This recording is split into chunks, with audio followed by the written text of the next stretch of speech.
Tuloy ang crackdown ng gobyerno laban sa mga iligal na pogo kung saan tinatarget ng Presidential Anti-Organized Crime Commission o PAOC ang label na Zero Pogo sa bansa.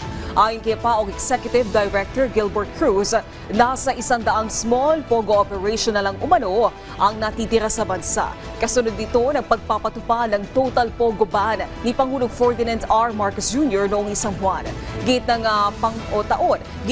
PAOC takot na umano ang mga pogo operators kaya't batid nila na ang mga palihim na mga operasyon na lang ang natitira ngayon sa bansa. Kamakailan na nailigtas ng PAOC ang 34 na Indonesia na pinilit umanong magtrabaho sa isang iligal na pogo sa Pasay.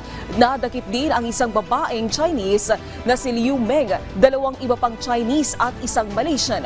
May mga ebidensya ding lumalabas na matinding torture sa isang biktima ng pogo operations kabilang ang panunutok ng baril at paggamit ng taser sa mga bihag.